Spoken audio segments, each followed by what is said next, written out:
whatever. Okay.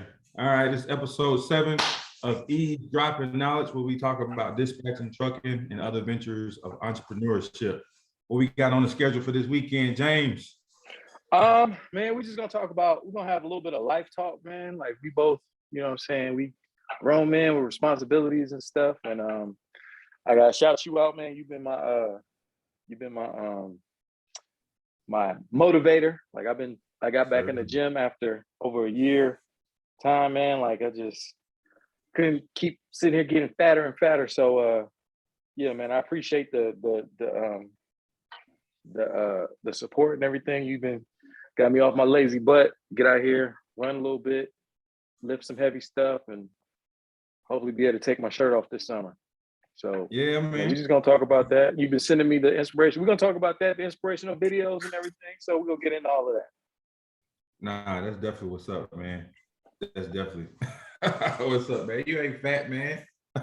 Nah, I'm fat. I'm fat. Nah. I mean, I'm not gonna lie. There's some muscle underneath there, but far away from fat, brother. With fat. I know where you at, but you definitely ain't fat. But again, I appreciate the support. No homo, that they pause on that. I ain't trying to hit on you. Yeah, make sure, but nah, man, I think that's something that people like missing, man. That I be telling some of my homeboys is like, we starting to get to a certain age. It's like you have to take care. It's a reason why they say health is wealth, man. Especially in our community, Black community. Shoot, salt is killing people more than cops are. You know, literally. I heard Dave Chappelle say that, and that's literally a fact or whatnot. So you have to take care of yourself. If you want to see this business go to the next level, you want to see your daughter, you want to see your son, or whoever it is, you know, grow up, you know, you got to take care of yourself. You know, I'm not saying you can't eat the wings, because I eat the wings. You can't have a burger here and there, but we got to, like, you know, cut it out. It's crazy too. And I hate to make it a race thing, but it's crazy because white people are fat, Black people fat, whatever. But it's crazy when, like, I live in Atlanta and I go to Buckhead, I see white people running. I just see it at any time of the day. I see white people running, and in different neighborhoods, you see the different food. You see the Whole Foods. You see Smoothie King. You see just the quality of food. But then when I go to the South Side, in any city, I see liquor store. I see McDonald's. I see Church's Chicken, Popeyes. And liquor store. And then what's so crazy? Right down the street, you see a dialysis clinic. I kid you not. I have yet to see, and I'm pretty sure there is, but I have yet to see a dialysis clinic in a white neighborhood. And if it is, it's probably a rural neighborhood, but you know what I'm trying to say, but it's crazy. Health is wealth, man. Health is wealth. It's so crazy you say that though, man. Like I'm thinking of, cause like, you know, I live here in Huntsville. And so I mean, it's like a sort of kind of a mixture, but the north side is where predominantly a lot of Black people live. And there's 3 or maybe 4 dialysis centers that I know of on the north side. And it's like, Huntsville's not like that big of a city, you know what I'm saying? It's decent size, but it ain't like a huge city. And there's like, I know at least 3 dialysis centers on the north side of Huntsville, and like people just coming in and out all the time. So yeah, man, you're absolutely right. And like, I mean, I had told you about this, like, you know, one of our conversations, and you was just like, you know, man, get out here and run. But bro, I went to Walmart, you know what I'm saying? I was just getting like toiletries, getting deodorant, toothpaste, lotion and stuff. And I walked by, you know, the pharmacy, and I just saw the little, you know, the blood pressure thing. So I just stepped my arm in there, and, you know, they got the screen now, you put your info in there.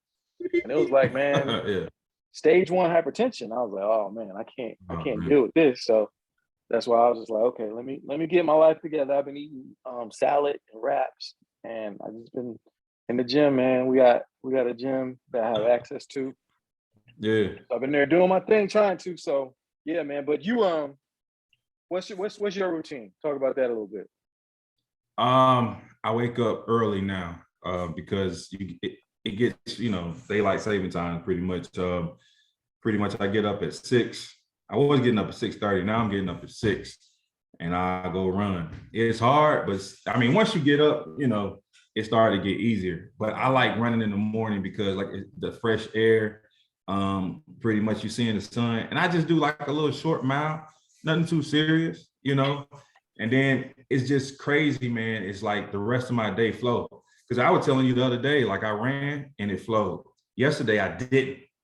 Today, I'm telling you, man, I woke up late today actually, and it was like 3:37. It's crazy that this happened to me. It's a video that I watched from ET, and he was saying something that's like, you have that voice in your head, and that one of my voice was telling me, you can run in the afternoon. You can run, and honestly, if I miss in the morning, I run in the afternoon. And that voice was like telling me, like, you can run in the afternoon. Just go back down for them 30.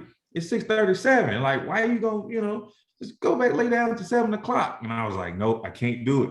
I got up and I got out. I actually got out there at 6:50 and I made it a run. And I got back in like 7:11.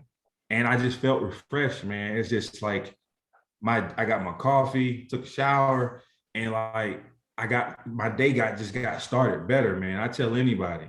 And I did my little 50 push-ups because I've been trying to do that as well. So I tell anybody, man, start your day early, man. It just feels so good. You ain't got to go run, but just try to start your day early. If like 30 minutes, an hour before everybody get up and just reflect on the day or something.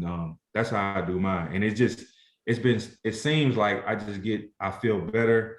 I feel more productive and everything, man. Because honestly, I was waking up early, but I wasn't exercising. Now that I'm running, I think I'm gonna keep doing that, man. And like I said, I didn't really get up today. I was moping, bro. I was moping all the way till I probably stepped outside of the door.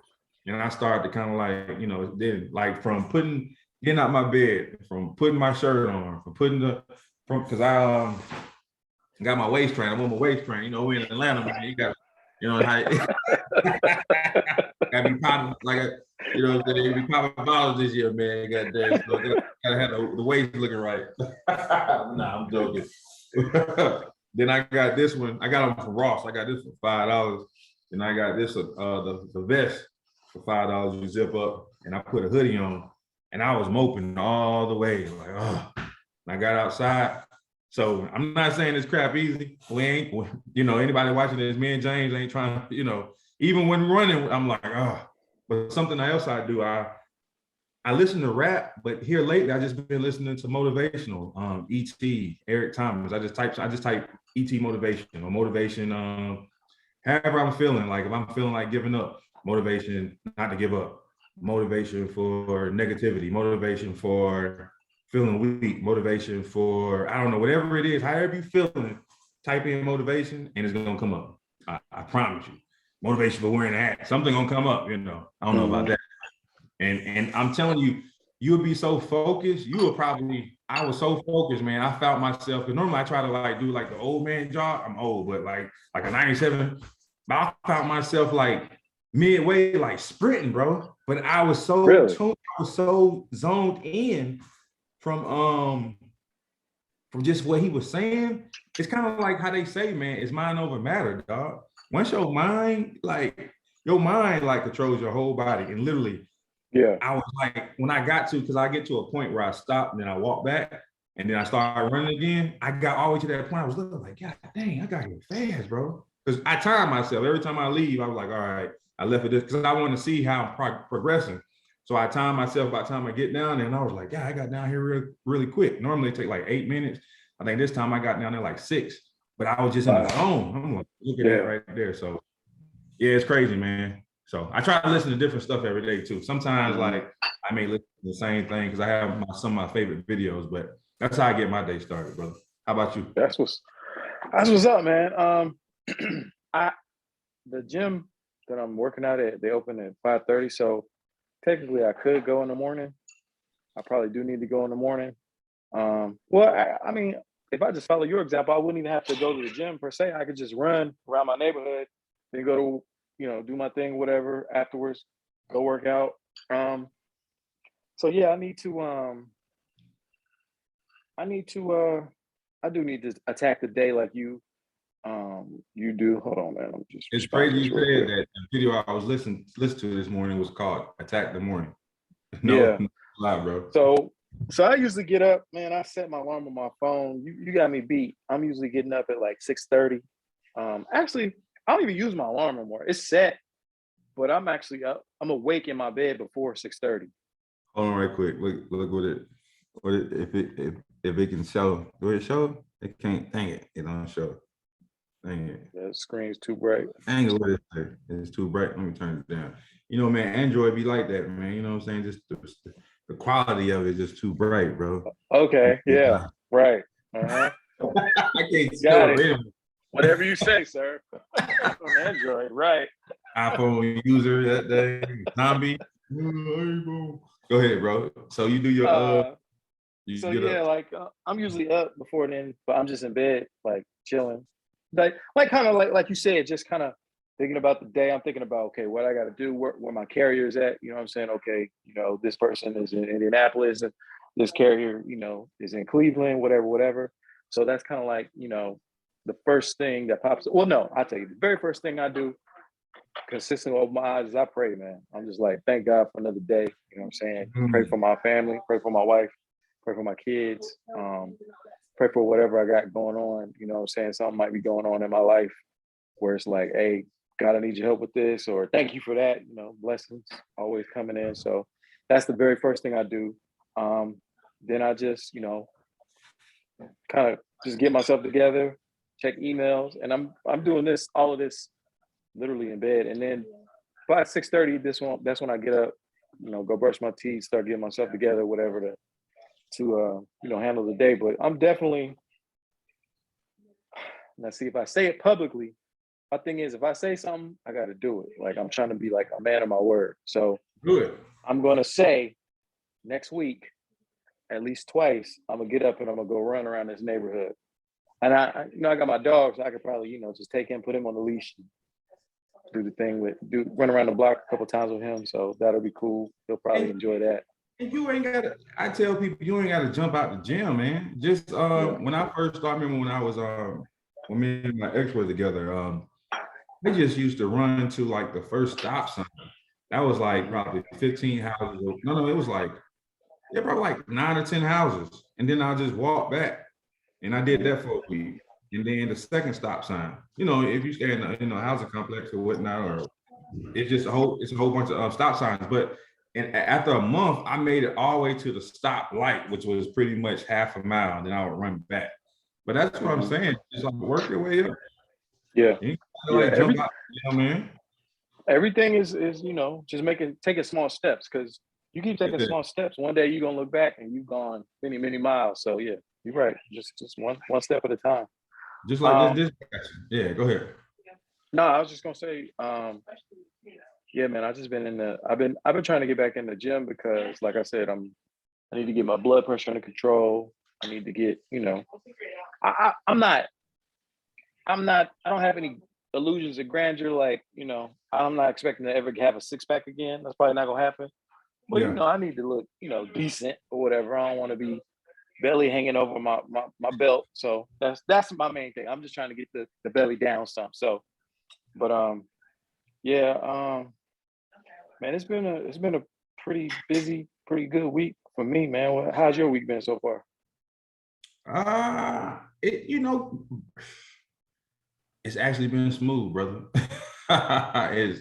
it's been crazy enough. I don't know if it's because road check week and the broker's been a little nice, but it's actually smooth. Only reason my weeks are smooth because I start on Friday for Monday. So I always try to start on Friday, and pretty much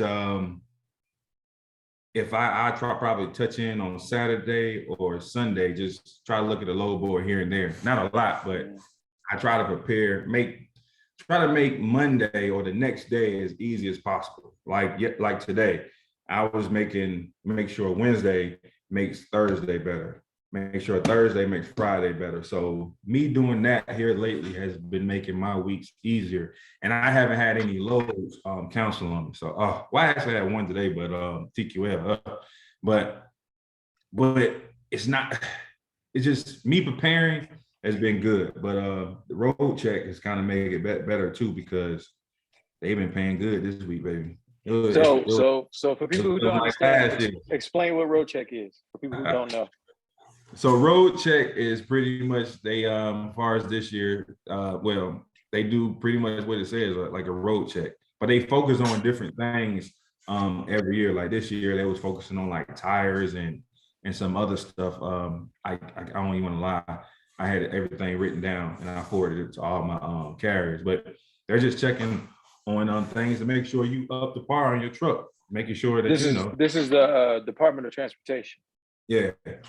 Yeah. So just so people don't know. So the Department of Transportation like regulates, all the rules of the road and everything for everybody, but especially more so trucks, because obviously you're in this gigantic truck, you hurt a lot of people if your stuff is out of whack or whatever. So basically what he's saying is like, you have certain standards that you're supposed to meet, like when it comes to your truck maintenance, especially like Kara saying, your tires and everything, like below a certain tread length, it's like it's a violation because you have a blowout. That's what causes a lot of accidents for trucks. They have a blowout, lose control, and they smashing cars and flipping over and all this other craziness. So basically, what he's saying is it's like nationwide. There's like DOT officers out on the road, and they just pulling people over, like hey, doing an inspection or whatever, or not pulling you over, but like pulling you into the weigh stations or whatever. And they're doing the inspections and everything like that. I mean, sometimes you get pulled over too, what I'm saying, if you're looking suspicious. So which is scary. What's scary though is a lot of people sit out because of road check week. So that lets me know that a lot of trucks out here are dangerous. They're in violation. Yep. They're not tip-top shape. That's scary. That's very scary. I drive on the road. So by those trucks sitting out, that means there's less trucks on the road to carry freight. And so we all know supply and demand. So if there's a less supply of trucks, that means the brokers have to pay more. So the rates inversely go up because, what I'm saying, you have the same amount of loads, but you have less trucks. So it's like, hey, I need you to move my load. Well, I need you to move my load. Well, y'all need somebody gonna come off some bread. You know what I'm saying? Whoever come off the most, that's whose load are gonna move. So that's why this week is a good week. If you got guys who are running clean, they're not riding dirty. So yeah, I only had one driver that was out, and I think she kind of stayed out or prolonged her truck being in the shop because of that. But hey, it's all good. I actually had a couple carries. It's crazy. When you told me about it, I had a couple of carries that was like, yeah, man, I'm just take the week off. And I was like, After you reminded me what it is, I was like, okay, so y'all not up to snuff, but it is what it is. But go ahead, what were you saying? But I was about to say, sometimes when a carrier takes off, I miss the money, but it makes my week a little easier. That's probably another reason my week was easier because I didn't have all the drivers that I had to take care of. So it made my week a little bit easier just caring for, one less driver to have to find loads. But other than that, like I said, the week was easy, and road check probably one of the reasons why. Yeah, that's what's up. My week has been last week. The end of last week was rough, man. I had to do it because I had to get this guy home, but I had a 1 pick 4 drop. Well, how'd you do that? So it picked up, and then it was 4 drops. It was 2 drops in Austin, like 1 drop. Depot? What was it? No, it was see, that's the thing, man. It was light. It was lawnmowers. Oh yeah, so I think like there was like on pallets or whatever. Like so literally I asked my carrier, I was like, man, how long were they loading you and unloading? He was like, man, it was like 15, 20 minutes. So it was fast, but the issue was just traffic and everything. So it was supposed to be 4 stops spread out over like 2 days, over like Thursday and Friday last week. But then he missed a stop on Friday. So he had to make it up Monday. So that kind of threw us off a little bit. But, aside from that, it was, I mean, it paid okay. It paid decent for what the market is. And it was pretty convenient. But after that, like we've had a pretty smooth week. Like I said, a couple of my carriers took off. So like you said, it's going to be less money, but it's also less stress. So, I ain't going to complain. That's crazy. It's like, that lets me know that you have to pick. I hate to keep going back to what we talked about before, but that lets me know that you got to pick your right carriers or a carrier that's right for you. Because if I'm missing out on money and I'm still okay with that, that means something is going wrong. You know what I'm saying? Or I need to That's a source of stress in your life. yeah, I need to scale my business or something, or somebody or something is causing me stress. So that's crazy that you say that and I'm saying that, man. Now, That's there's crazy. something I want to talk about with you because I mean I know who he is. I've actually shook his hand before. Obviously, I wouldn't expect him to remember me anything, but somebody that you just been like really talking about lately, and I mean rightfully so. Dude is dynamic. He's crazy, but you know what I'm saying? I didn't go, but my wife went, you know, to his alma mater. They all went to Oakwood or whatever. So Eric Thomas, man, he's the man. He's been serving a lot of Mhm. inspiration. I took Yeah. a couple of videos you sent me. I actually sent them to my wife. I was like, man, this dude have you ready to run through a brick wall, man. And he was just the one that you sent me that I sent her was the one that was talking about um the uh the one thing that really jumped out was the gas when he's talking about renting a car. And then he was saying that his wife was like, "You gotta put some gas in the car before we turn it back in, like the car rental, you know, because they charge you crazy." He was like, "You don't know the cost of this. Like, you know, I might be out here in the hood, and I'm trying to Yeah. put, you know, $20, $30 worth of gas in here to fill it up, and we get What's going? carjacked. You know, we put our life in danger." And she was Yeah. like, "Wow, that's so true." Because we just came from where we come from. He was saying what city was he saying? He was like, it's in like in he said Little Miami. Rock. He was in Oh, Little Rock and yeah. Miami too. Like we was just in Miami. No, we was in Orlando, and it was like kind Especially of them cruises. Them cruises put you yeah. all in the hood when you go on the cruise. I'm for real, baby. Like, yo, them So ports. so talk about ET, man. Talk about ET and the impact he's kind of had because I seen you just kind of you like on this steady just every time you talk about ET, man, it'd be like a week or two, and you'd be like, "Hey, man, this guess what happened? You know, I hit this number, this happened." So like ET, like he like putting that battery in your back. Man, I've been listening to ET for a while, man. But what I'm trying to do now is because this would have happened. I'll listen to ET like right now, everything's going good, and I stop listening to ET or I stop listening to motivational stuff, and then stuff will go down, and then I'm listening to it again. Now I'm trying to make it a habit to just listen to it every day, if it's good or bad. You know, because it's kind of like praying to God. You know, you need to pray to God every day. You don't need to pray to him pretty. And I'm not saying ET is God, but I'm just saying it's like pray every day. You Thanks know, for but bringing that up. I'm just training my mind to be positive, man. Because I even sometimes when I talk to you, man, I'll be like, dang, man, I'm being negative, bro. Like I call James always complaining. I'm like, I gotta stop. I really be saying this to myself. It's like, this dude ain't gonna answer. He ain't answering my call because I've been negative the last 5 days. Nah, That's man, how I be. I it know. be stuff I going on, know. man. I know you're not. No. This, but I'm just like. That's why I'm like, God dang it, man. I'm negative. I need to. That's just me correcting myself. So it's like just trying to be positive and train my mind, man. Because you got to train your mind, literally. Because your mind, Right. something that Les Brown said, your mind is negative. And I feel that. I was like, I didn't understand that. But it's like, I really feel that because you're not, I feel, and he said your mind is negative there to protect you. You know, like if I'm Right. about to pretty much jump off a bridge, my mind's gonna be like, no, don't do that. If I'm bungee jumping, because my mind's trying to save me. That's something like, hey, we ain't used to Your doing this. brain has been programmed to find the danger and like Yep. the in all surroundings. Like, I mean, well, you know, it is what it is, especially black people, especially black men. When I go into a Yeah. situation, I could be in a group of other black men. You already know. You just gotta be on point. Like, okay, who's about what? Like, what's going on? And then even if we went, you know, we the minority in the group, it's still like, okay, you know what I'm saying? They shooting up churches and grocery stores and schools and Ooh. stuff. So, you know, gotta be on point. Yeah. So yeah, But you're just absolutely right. nah, definitely. And quitting your job or whatever, man, it's just like to start a business. Your mind is, nah, don't do that. You know, stay in here. You got a good thing going. You know, it's there to protect you. But in a sense, it's kind of hurting you. But so I'm just trying to train my mind, man, just to be better every day and stop being, I still need I think every person, man or woman, needs a source or a person they can talk to or vent to. But it's just still trying to train my mind to be positive. But ET, Definitely, man. I started actually listening to Steve Harvey a long time ago because, like, in the morning, I used to drive to work because I did construction. And before the Steve Harvey show started, he has that from 6 to like 10. He'll give like a motivational spiel every day. And I used to listen to him. And then somehow I started listening to him on YouTube. And then I found Eric Thomas. I'm like, who is this guy yelling at people, bro? And like, yo, I just loved him, man. I'm like, oh, and then I started getting to Les Brown and Zig Ziglar. I'm into everybody, man. A lot of people. Tony Robinson, just so many people, but E.T. definitely.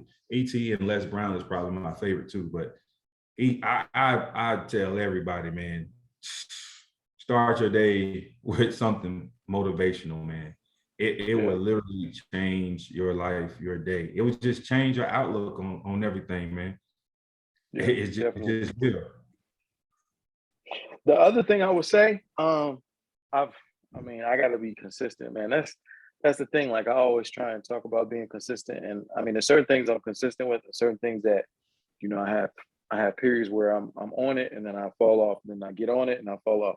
But another thing, and I mean, people can, you know, you can take it, leave it, however you want to look at it. I know, you know what I'm saying. Our audience isn't big yet, but this is going to be out there in the world, so you know, other people will eventually come across it. So everybody has a different belief system. I know I have my belief system. So I mean, if you don't agree, or if you don't, you know, if you're not you're not on the same page, it's totally fine. But one thing that I read a long time ago, who was it? It may have been Dave Ramsey. I think Dave Ramsey. I'm trying to give credit where it's due, but he said that you know, most months have, except for February, have 30 to 31 days in them. So he said, if you wake up every day and you read a chapter of Proverbs that corresponds with that day of the month, you know what I'm saying? And then if you in a month that has like, you know, 30 days and you just read, you know, the 30th and the 31st chapter, and then you obviously start over again.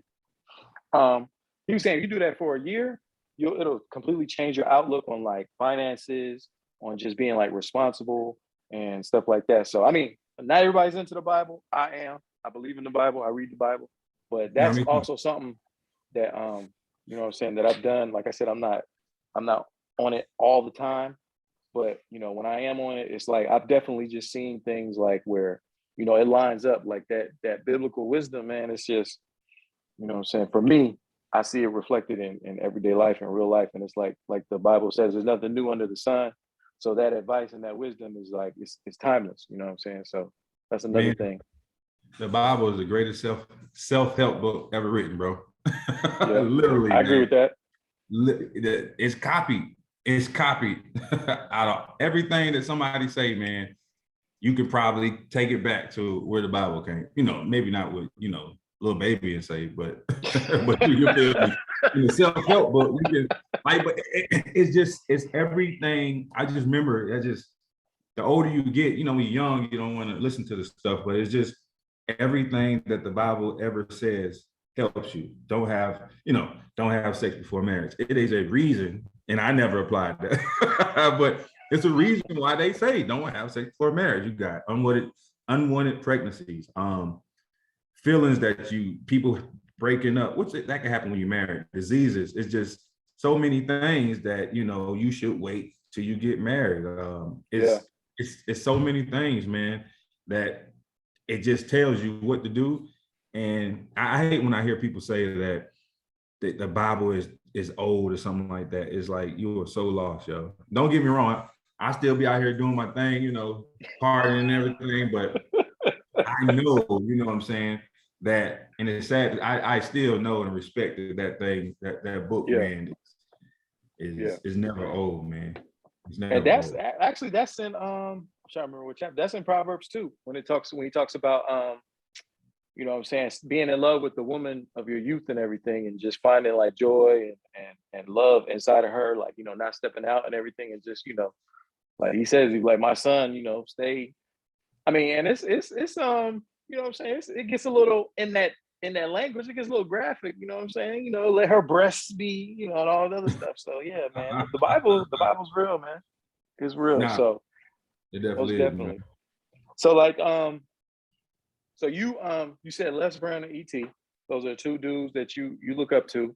I think it's kind of ironic because they're both like very motivating, strong, well-spoken, black men. So I think, we need more in that mode. Like we got a lot of entertainers, you know what I'm saying? And I'm not saying entertainers don't do their thing. Like I was telling my friend, man, like it's gonna sound like kind of ratchet, but you could raise a child, mainly a son. You could raise your son off of UGK, Jay-Z, and Jadakiss lyrics if you really listen. You know what I'm saying? There's a message there. Really, bro. Let me say this, man, because I don't want to make it seem like that those two dudes is over the person I really look up to, and that's my dad, man. And the That's what's reason up. I look up to him, and it's crazy that I always looked up to him, but I probably never realized it until I got older. And it's like I just been thinking about it because now I got kids. It's like my dad is known for something, and at this time right now, I don't feel like I'm known for something. You know what I'm saying? If I go around certain people, they say, hey, that's Dorsey's son. When I go to my daughter's softball game, they be like, you're Haley's dad. And I'm like, yo, it's like, I'm not known for something. And but that's crazy, bro. I don't, that's driving me. It's certain things that drive me, man. I don't, and not that I'm like hurt by that, but it's just like, I gotta be known for something before I leave this earth. You know what I'm saying? I want my kids to be like, oh, that's your dad. Like people like my dad is known, for like he's known like if my dad was to die, there'll be a lot of people at his funeral. I feel people be at my funeral because I'm my dad's son, not because I have my loved ones, people that my friends and stuff, but yeah. And I think about that, man. It's like that honestly is making me like do certain things and making me change my life. It's like and making me kind of like stop certain things as well. I'm still, like I said, I still get out here and do my thing, but it's actually making me kind of like, all right, man, I don't want people to be like, that's your dad. Like, ooh, you know what I'm saying? It's like I want people to go, oh, that's your dad, man. That's that's how I like when I tell people and like, oh, people like, be like, oh man, your dad cool, man. I was talking to your dad the other day. Even young guys like, oh, like we go as far as religion or anything, it's just I want to be known as that, like, and it's not like he's Jay-Z or something like that, but he's just in a certain group, he's just known for certain stuff. So it's like, right. He ain't even the smartest person, bro. This, like, if you see this dude text messages, like, bro, you literally like, come on, bro. Like, he's one of those people that get the dares wrong and stuff like, but you would never know what he's saying though. Yeah, but you would never. If you talk to him, bro, you'll think he has. I mean, he went to college. He actually went to Morris Brown. You know what I'm saying? But it's crazy back in the day. But it's like if you talk to him, you would think he's like, and he is well educated. Don't get me wrong, but it's crazy, man. That's really my person who I look up to because of that. It's like, and because I got kids, it's like, man, I got to start. And it's sad that I start so late. But I guess that's why they say like youth is wasted on the young, man. Because when you start to get older, you start to really realize it's like, I ain't got that much time and I need to start switching this thing up. You know what I'm saying? So that all kind of like brings everything together as far as me starting the dispatching thing. Because I named it H&C Express. My daughter, H, Haley, C, my son, Carter, Express. And I got to leave something for them, man. Or at least let them, even if they don't do nothing with it, I know I will feel good that, hey, I tried. And it's, they know what I'm doing, man. They see it. Like my daughter, man. My daughter I think you saw me post, like she got her own little business, bro. She got like $300 now, bro. That's what's up, man. 300 with that, like, I'm like, what are little kids doing with money at school? These kids, bro, she be making like giving it to her. That's what matters. You know, it's crazy. She's been having a bad week, bro. She's been having a bad week, but I like that. I'm like, I'm encouraging her. Wait. What'd she say? So what's a bad week for her? She didn't make no money yesterday. Well, actually, Tuesday she made $5. Yesterday she didn't make no money because she used to making like $25 a day. Then on Friday she say that's the day she don't make that much money because everybody's spending their money on ice cream because they had an ice cream thing at school, so she may make like 13, but any other day she making $20, $25. I'm like, what are these little kids? How old is she? She like 11, right? 10, bro. 10. Wow. I'm like, yo, this is crazy. But she she's So selling. wait, bro. Okay, you about to go. I was gonna say, what is she selling? Like, break it down. What's she doing? She's selling slime and she's selling these little glow in the dark squishy things, bro. As a matter of fact, she left one in the crib. Bro, I kid you not, bro. She's selling this for $1, bro. And kids are buying them. Really? This look, bro. That's a strawberry, right? I can put this the strawberry, bro. It's like I put this next to a top, bro. That some of them smell good, some of them glow in the dark. So where'd she get them from? Amazon. She get like 20 of them for like $5, something like that. 20. And she's like, wow. And she's selling slime. And the slime like smell good. And I'm like, yo, that's crazy. Cause I've been like telling her, like, man, you got to start a business. And she started it, man. And I'm like, what's the name of your business? She's like, the Shop. I'm like, what? I'm like, the Shop. I don't know why she called it the Shop, but it's just crazy. It don't matter, man. It's working. Yeah, man. And it felt good because she, I asked him, like, don't it feel good to have your own money? She was like, yeah. I'm like, she bought my ex something for Mother's Day, bro. I took her to Marla, Georgia, and she dropped $60, bro. Wow.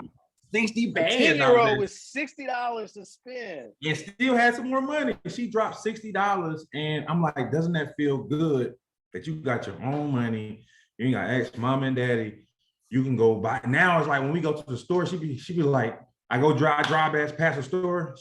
Sometimes she used to be scared to, like, you know how it be, like, Dad, can I go to, sometimes kids don't want to ask your parents because you might say no. She'd be like, yo, can you stop at the store? I got my own money, bro.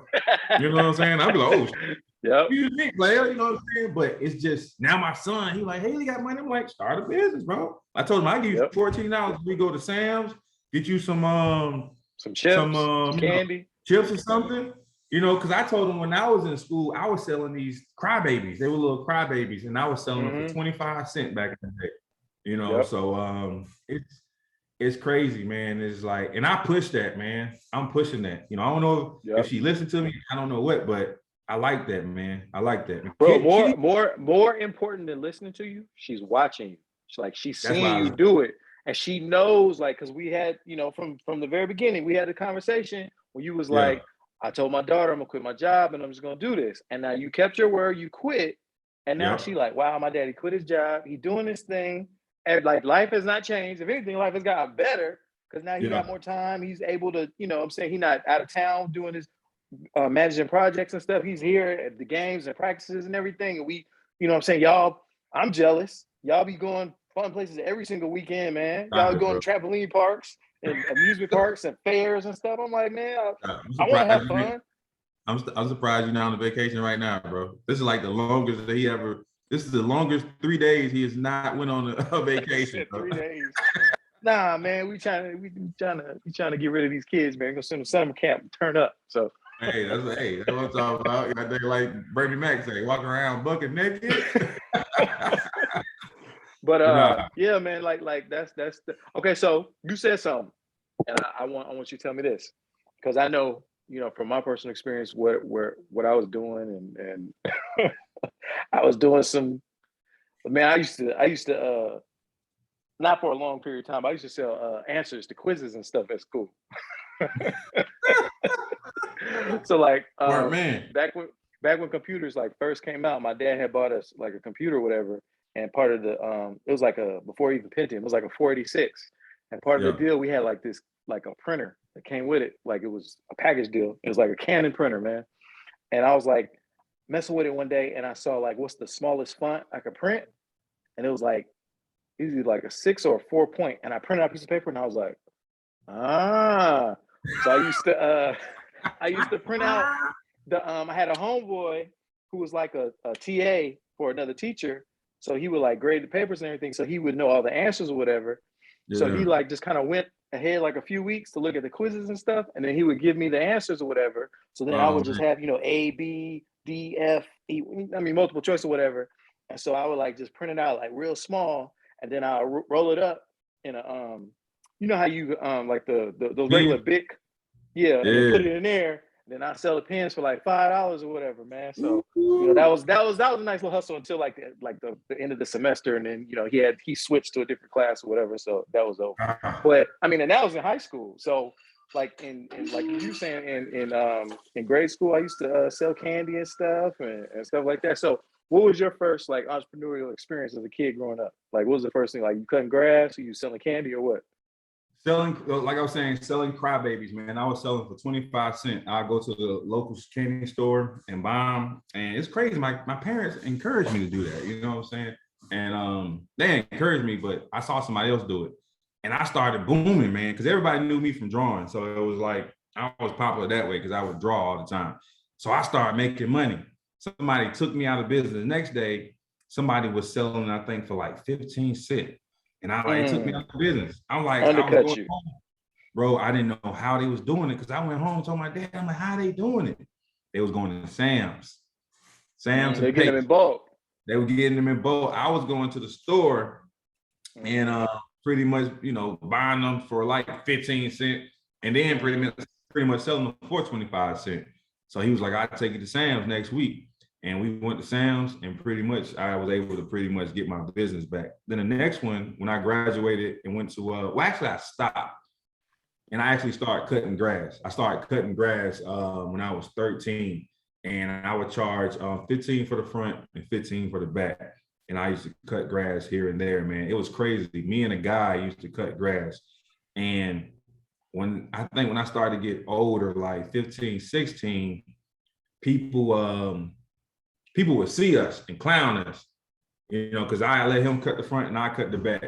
And man, I stopped because you trying to impress girls trying to be cool and stuff. So they're laughing at you because you dirty and sweaty and stuff. This dude, Douglas Green, bro. He's still to this day. He passed away, but if he was still living to this day, he'll still be cutting grass, bro. Had a whole business and everything, whole line here, bro. And I'm like, oh my God, bro, that's crazy. But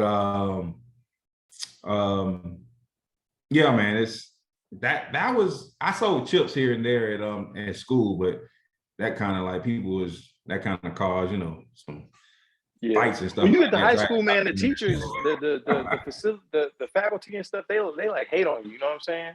They'll shut that down because you basically their competition. They got vending machines, or like we had a snack bar at my school, like especially California, where they sold like chips and candy and everything. So it's like you got to kind of keep it on the low because otherwise, you know what I'm saying, they be like, oh, you're not supposed to be doing that. I mean, it's so crazy that the U.S. educational system will literally hate on kids who are showing like entrepreneurial spirit. You know what I'm saying? Like that's crazy to me. But in this day and age, man, it makes no sense not to have something, especially like with the internet and stuff. It's just there's so much opportunity, and it makes me happy to hear you talk about like your daughter out here, like literally just like she's smart enough. She literally buying something on Amazon, got it shipped. She don't even got to go to the store. It's just on the door. I don't even know how she thought of it, dog. It's like I was telling her to like sell some candy. And then all of a sudden, she just came up. My ex sent me a picture. Like, your daughter made $62 today. I'm like, what? I think I posted it, and I'm like, yo, what the heck? And she was like, yeah, I'm selling this, selling that. And then like the next week, she had like 150. And I'm like, yo, this is crazy. She up to like 300 right now, man. So I'm like, beautiful, man. Yeah, man, that makes me happy, man. I like to see that. I'm more proud of that than her softball success, man. Right. I'm like, right, because that's business, man. That'll take care of you the rest of your life. Yes, and she be telling me about certain stuff, like it's a girl hating on her because a girl got caught and the teacher shut her down. So like, I see that one of the girls was trying to punk her, like, yo, you got to start giving me slime every day. I'm like, yo, don't do that. I'd rather you go out of business than somebody extorts you every day. Like, man, what? Yeah, man. Now the block rules come into play. Like, nah, we have to meet in the bathroom or something. We gonna have to throw down about this slime. It's crazy, man, because it's like, I'm like, how do I deal with this and all this other stuff? But it's crazy, man. But it's crazy at 10 years old, she dealing with stuff that Jeff Bezos deal with, like, but on a 10-year-old level. On a smaller scale, yeah. Yeah. Because Jeff Bezos do that to people, man. Like, he'll try to buy out your business. I heard some dude, I forgot what company, he does this a lot. It was a company that was selling like Pampers or something like that. And he tried to buy out their business. They wouldn't sell. They were doing great. So what did he do? He lowered his prices, bro. So and he everybody took a loss. He took a loss. Yep. And since he took a loss and he can afford to take a loss because he's a billionaire, I'm a millionaire. I can't second afford richest person in the world. Yep. Bro, everybody started buying their stuff, Jeff Bezos stuff. They wasn't buying theirs, so they pretty much started to close their doors down. So he started pretty much buying their stores and they end up pretty much selling their stuff to Jeff Bezos but at a lower price than what he originally offered. Yep. Bullying them. Yep. Yeah, man. I'm telling her, this is stuff that if you ever run your own business in the future, that you can think back to and you can really apply that same knowledge, man. Like her having a bad week. We have bad weeks, trucks break down. It's like the same thing, you know what I'm saying? It's like the day she know that she make the most money. She knew Friday. She was like, yeah, Friday, my day that I don't make that much money. She already knew that. You know what I'm saying? So I'm like, bring more product, you know what I'm saying? Maybe on the other day so they can make up for Friday. So it's crazy, man, but yeah. And the most important thing, of course, is teaching her to put something away for a rainy day. You know what I'm saying? Like, okay, things slow down, you know, Friday's not good. So, you know, make sure you setting aside whatever it is, 20%, 30%, just put it away, don't touch it. You know what I'm saying? Because something in business, something is always gonna come up. And when you got that little stash put away, it's like it helps you weather that storm, you know, whatever it may be. Yeah, man. We all are. We really are talking about everyday life, man. Nah, but what was your first? Yeah. Well, I'll forget to that. I'm about to say, like, honestly, bro, this is like what I envision for this. Like, yeah, we're gonna talk about, you know, what we're into, whatever, but you know, I got other things going on. And when those things start like coming to the surface, I'm gonna be talking about that stuff too. So I just feel like this is a dope conversation because it's literally starting at the bottom level. Like you're 10 years old, you understand supply, you understand demand, you understand competition, you understand regulations. You know, you got teachers saying, "Oh, you can't do that." So you know what I'm saying? You're gonna like skirt the rules. You're gonna take it underground. Is it gonna be like black market or is it gonna be gray market, kind of in the middle? Like, okay, well, this teacher's cool, so I know if I go in her classroom, she'll let me do my thing, but obviously I can't talk about it. So it's like business lessons all over the place. She only can sell on the bus or at recess. She already know. It's crazy. It's crazy. She was like, yeah, the teachers don't pay close attention to us at recess. And I'm like, that's a good thing? That's not a bad thing. You know what I'm saying? Like, hold on now. It's like, it's not information I want to hear. But yeah, get your money, baby. Get your money up. I'm like, how you be selling? She's like, yeah, we can go around the corner. I just be selling. I'm like, yo, you raise a little queen pin over there, man. I know, yeah. She's about to have the whole school sold up. Yo, no lie, I kid you not. I'm not even trying to add to this story to make it sound juicy. She got 2 people working for her, bro. She paid them $1. Say that again. You broke up. Say that again. She got what? She got 2 people working for. I'm not trying to make this story juicy, but she told me she got 2 people working for her. She paid them $1 a day. They go get the customers. They go tell people. Stop. You gotta start over because you broke up, and I know on the recording it's gonna be all messed up. I want people to hear what you're saying. So you said she got 2 people working for her, and what happened? She got 2 people that works for her. Okay. Oh man, it's messing up. You froze again. Let me turn my devices off. Yeah, I was gonna say go out and come back in. That might help too. I'm turning everything off. Hold on right quick. See, now I got the last laughs. Somebody's always talking about my phone service and everything, and now we can't even get the good part of the story. Man, I got 5 things. Is the internet better now? Is it better? Go out and come back in. All right. Come.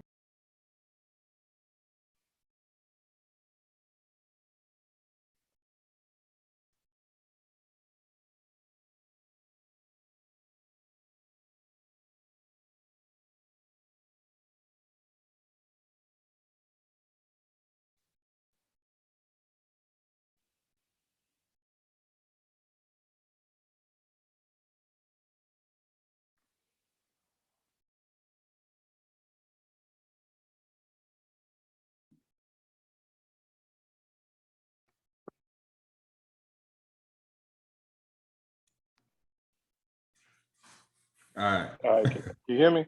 Yeah. Is it better? Yeah, I think that's better. So okay, so she got 2 people working for her, and what happened? She got 2 people that works for her, and she tells them to go out and get the clients and go get the people and bring them back. She paid them $1 a day. I kid you not, bro. I'm not She trying to pays make her $1 a day. $1 a day. She gives them $1 a day, or she gives them like a slime or something like that. It's like y'all either want $1 or y'all want a slime. So it's like, they be like, oh, I want a slime, or they might want $1 because it might be ice. They can buy some ice cream as a candy. And I'm like, yo, that's crazy. And this little girl making $15, $20, $25 a day, and she got 2 workers. She paid $2 for labor. Bro. She Donald Trump, bro. Hey man, look, I'm gonna go back to what you said before. I understand what you said about your father. Like I feel that 100%. But Yeah. bro, you're gonna be Haley's daddy, man. You're gonna be Haley's daddy. Like she gonna be like on some Oprah stuff. Watch, bro. Like in the next 20, 30 years, they gonna be like, oh yeah, that's Haley Dorsey. Yeah, and that's her dad. But yeah, that's Haley Dorsey. That's cool, man. It could be some King Richard type crap. We'll have me a little goddamn 26-year-old to take all my money. Man, that's cool, man. That's so cool, man. That's so cool. But so I said that, but I wanted to, like, I've been trying to take mental notes. I wanted to revisit that. So like my wife, she get upset when I be saying this, but like, I'm about to be I'm gonna be 40 this year. And so the reality is, especially us as Black men, like, the average lifespan, they say if you hit 70 as a Black man in America, you're doing good. So I thought, I was like, I mean, I wanted, that's why I'm, trying to get myself together, trying to get in the gym and everything. I want to live past 70, of course. Like, I'm not saying, 70, that's it, I'm done. But God forbid, if not, I got 30 years left. You know what I'm saying? I'm halfway past my lifespan in what could be my reality. 30 summers, Yeah, bro. man. So it's like what you saying about, what I'm saying, you Dorsey's son or you Haley's dad. It's like right now is like legacy building mode. You know what I'm saying? That's really what like I'm on right now. And then it's not even like I understand what you're saying, and I agree with you, but it's not even like I want people to know my name. It's more so like I want my grandkids to be like, how did we get in this position when they're talking to my kids? They be like, oh, your grandfather, he like laid the foundation, you know what I'm saying? Like, of course, my kids, if they get bigger and blow up beyond me, I'm cool with that. I'm fine with that. But it's like, you know what I'm saying? I want my work that I'm putting in now to be the foundation of something special. And that's what it's all about, bro. Because I mean, when you're gone, you're gone. But you know what I'm saying? If you can just at least lay that foundation and leave a legacy for your children, people that you love the most, I think that ultimate, besides, what I'm saying, obviously, get into the pearly gates when judgment time comes. Aside from that, that's the most important thing you could do. So, in my opinion. Nah, definitely, man. I just, like I said, I definitely want that. I don't know. It kind of go back to like people just want to make your parents proud. At the end of the day, you know what I'm saying? You just, I don't know. Like yeah, I just want that, man. I be thinking about that. Yeah, so got me up here crying and shit. Nah, man. Nah, I'm joking. My wife just bought my son a book. Gang.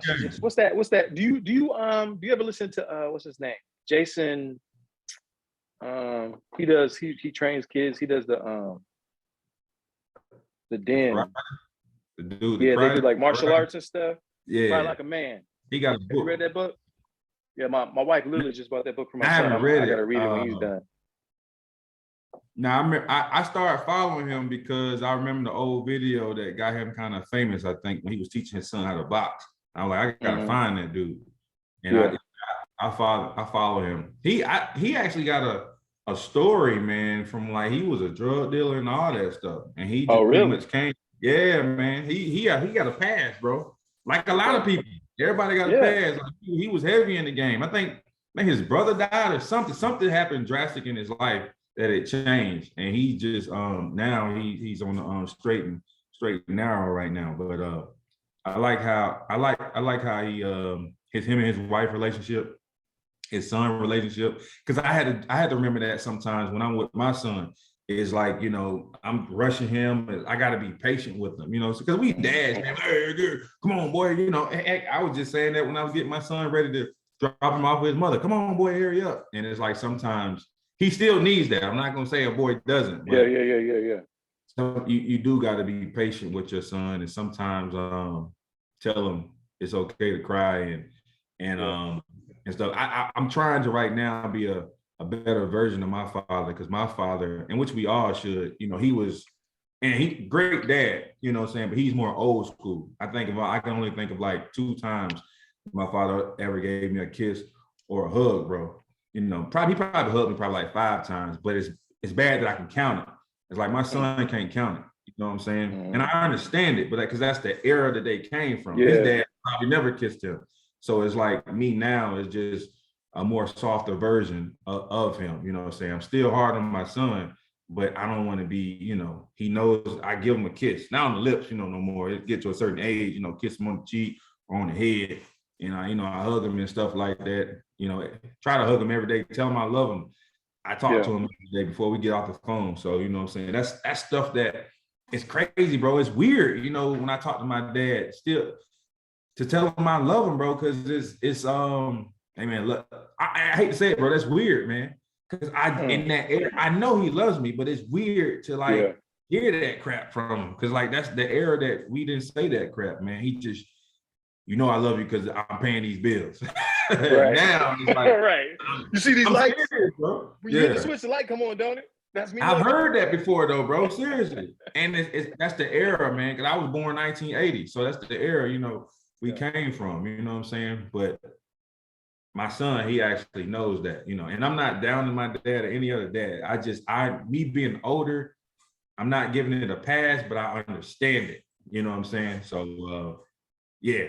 I'm just trying to be a better version of him in everything, because I forgot exactly what you were saying, but because I went off on a tangent on something else. No, man, ain't no such thing as tangents, man. Just let the thoughts flow, man. This is literally, to me, the definition of eavesdropping knowledge is just having a conversation and just sharing experiences, and like I'm sitting here learning, you teaching me stuff and giving me new perspective and opening my mind and my eyes up to different things.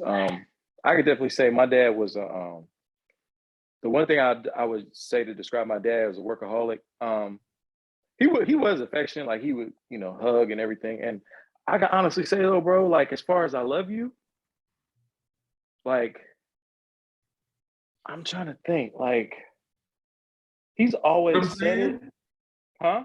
You had to think about how many times he said it. Do No, you no, no, remember? no, no, no, Oh, no. That's not what I'm saying. What I'm saying is, I feel like I feel like he did say it when I was younger, but I feel like as I got older, I feel like I heard it more. I don't know. Maybe it was maybe he maybe he just was going through some stuff. Like I need to tell my kids, you know, I love them more or whatever. Because my dad with me, you know, I'm the oldest out of 3 boys, so he was always like I never got in any like super serious trouble growing up. Because the one thing that my dad always say is, because I'm the third, he always like, you got my name.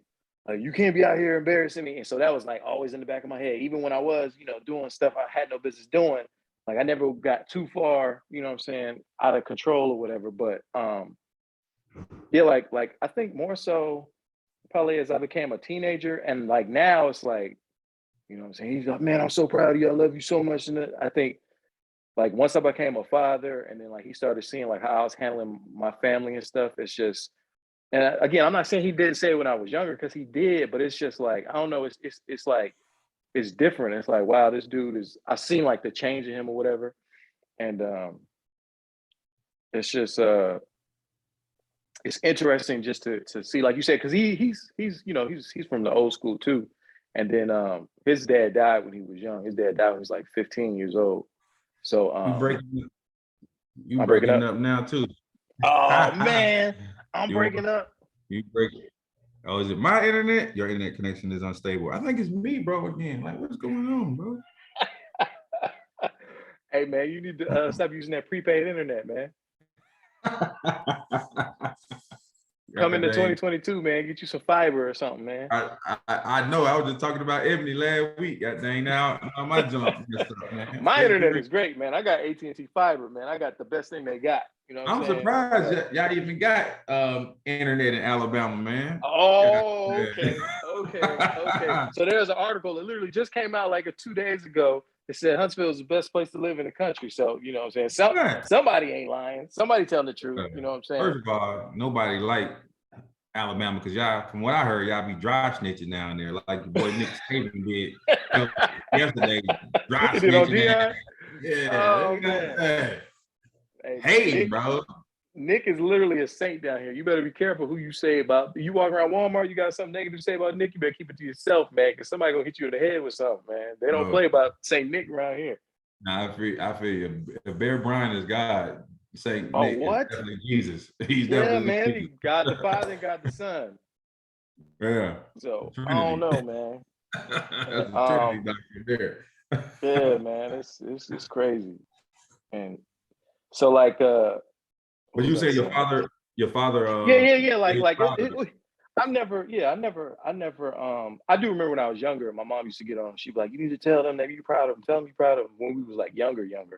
And then I mean eventually it just, he started doing it more and more, and then he just, started doing it on his own. So well, my dad, like the biggest thing that I appreciate my dad, like I said, the one word that if I could describe him, it would be like just a workaholic. Like he worked extremely hard to provide a life for me and my mom and my brothers and everything. So I'm always thankful for that.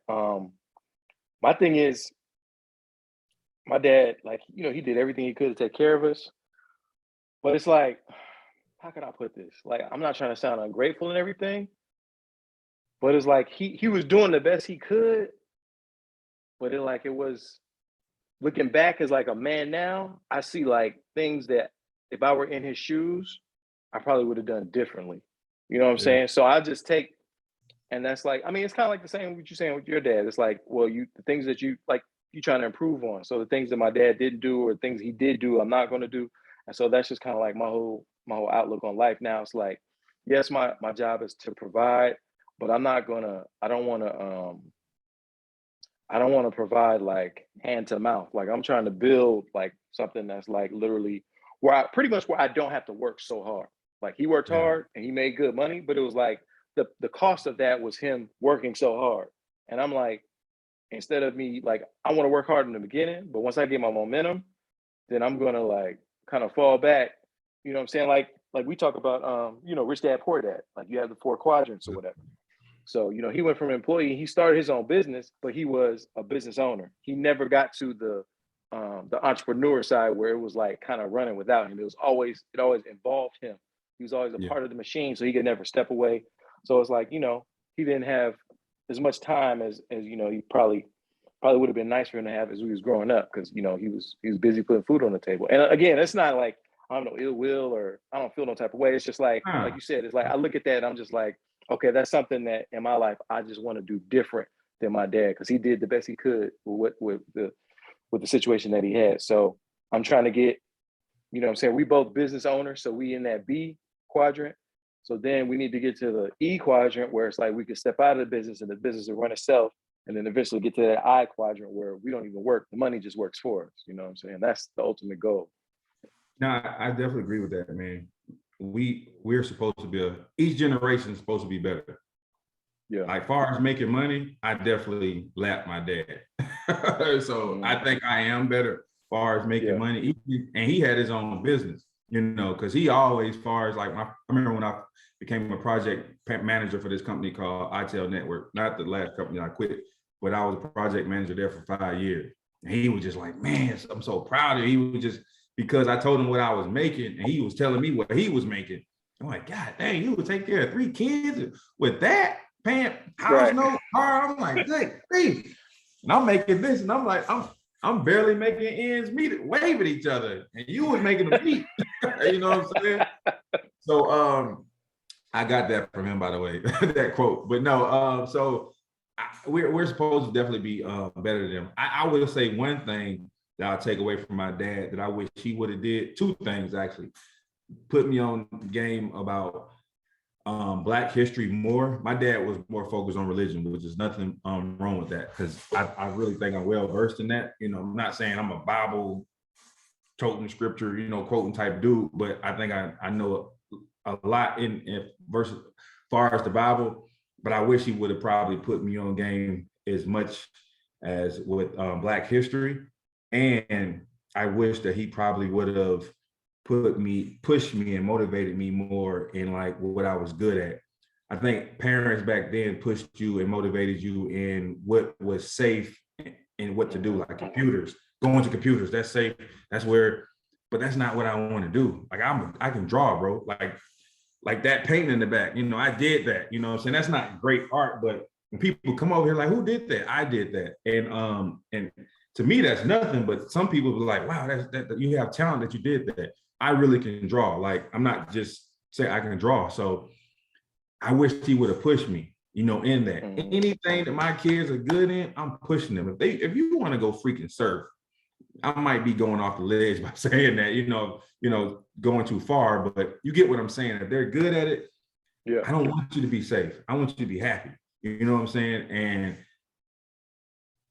go do that. You know what I'm saying? I want you to make money. I don't want you to be out here being a bum, but I want you to, enjoy what you're doing. So that's two things I definitely will take away from him and make better or whatnot. Is like that knowledge of Black history, so you can know yourself.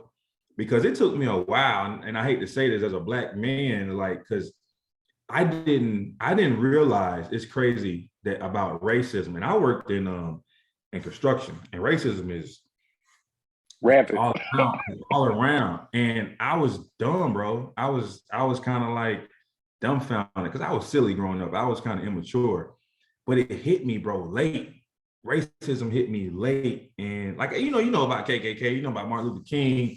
I go on the Porter Johns and construction. I see, nigga go home and stuff like that. But it's crazy. It never dawned on me till I started to get older, dog. Till I like 27, 26. 28. And I'm like, I don't know if that's just my maturation. I actually started to become mature. That's probably it. So they say after 25, men mature, supposedly. right. I started to really pay attention to it. But then I started to read more, and like for the longest, bro, I'm 42. It took me to age 32 to realize that the Black Panthers wasn't a bad group, bro. That's sad. Like seriously. And I'm gonna tell you, I'm being right real, now, bro. Hey, we can't have this conversation because YouTube and everybody shut it down. But when I start, man, don't get me started. So we ain't gonna go that. We're not gonna go that deep, but I'm just saying it's just certain stuff that I didn't know that my son is going to know. And this is for any race. If you Latino, if you white, you gotta know who you are. You know what I'm saying? Yeah. And it took me, bro. I'm telling you, man. I was dumbfounded. I was dumbfounded. I was immature. Then I started to realize racism. Then I had to start finding myself, bro, from at an age of like 29, 30, all the way to my 40s. I would say just probably late 30s, bro. I was like kind of like starting to get over the just being comfortable being who I am. You know what I'm saying? Like I never showed it because people always said like I was felt that I was confident, and some people said I was arrogant, but that was on the outside. But inside, it was like fighting those demons of being around white people or being around other races, thinking that I'm less than and thinking I got to dress a certain way and not just being comfortable in my own skin. And that's because I feel I didn't know about Black history. I didn't really know about racism. You know what I'm saying? Until it hit me, you know what I'm saying? Something significant happened when I was older. One of my homeboys got called the N-word on a job site by one of the project managers, and he didn't get fired, bro. They let him go. They claimed they laid him off, but they let him come back like the next week. And when they came back the next week, I was talking all this junk. I ain't gonna lie. I worked with that dude. They put me to work with a dude named Josh. Don't you know your boy didn't do nothing? Talking all that smack. Man, he wouldn't say that. Man, wait till I see Josh. Straight punk. Song, you know what I'm saying? I ain't really say much to him. I say that, I ain't say much to him, save face. But it's like, that bothered me, bro. That bothered me, you know what I'm saying? So I kind of went on a journey of like, you know what I'm saying, of feeling bad and all this other stuff. But until later on, trying kind of like finding myself as a black man, not a man, but as a black man and whatnot. But Yeah. that's something, and I don't blame my dad. He did, it's no book to write to this crap, you know what I'm saying? I'm Right. pretty sure when my son become my age, it's gonna be countless things that he's going, man, I wish my dad would have did this, you know what I'm saying? Because nobody's perfect in this world. But he gonna know itself as a black man. And like I said, I'm not trying to make this as race, but you know, like I said, this can apply to Latinos, this can apply if you're Asian, to whites, whatever. You have to teach your kids who you are. If it's negative or it's good, you know what I'm saying? And that's going to help him grow. So they definitely know. And as they get older and get mature, I'm gonna put more knowledge and tell them, you know, to be aware of certain things. But that's something I definitely will take away from my dad that I'll do better. Yeah, bro. It's like, man, I in my head I had two things I was trying to respond to, and then you went over there. So it's like, I mean, I can't. We're not gonna be here for the next 6 hours, bro, because there's so much to talk about. But I will say this like it's really, I think it's really admirable, and I salute you, bro, for like just acknowledging the fact that on the inside you weren't, you know what I'm saying, secure in your blackness or whatever when you're around like other races and everything. And it's like you definitely have to. Yeah, a lot of people not. Yeah, I mean, that's the reality is that's what code switching is. Like I do it myself. Like you know what I'm saying, when I'm at work or I'm dealing with certain people, like I talk a certain way, I move a certain way, just because what I'm saying, I'm in this environment and this is quote unquote acceptable behavior. Whereas if I'm with my boys or whatever, then I'm dropping the last letter off of certain words, and I'm not stressing, I'm stressing, it's just that's just the way it is. So hello. like yeah, so it's like I think that is the ultimate. I'm not gonna say the ultimate. The ultimate again is you trying to get your ultimate destination. You trying to get to see the man upstairs. But I think that's one of the ultimate goals for a black person, namely a black man, because as black men, you know what I'm saying, we are the.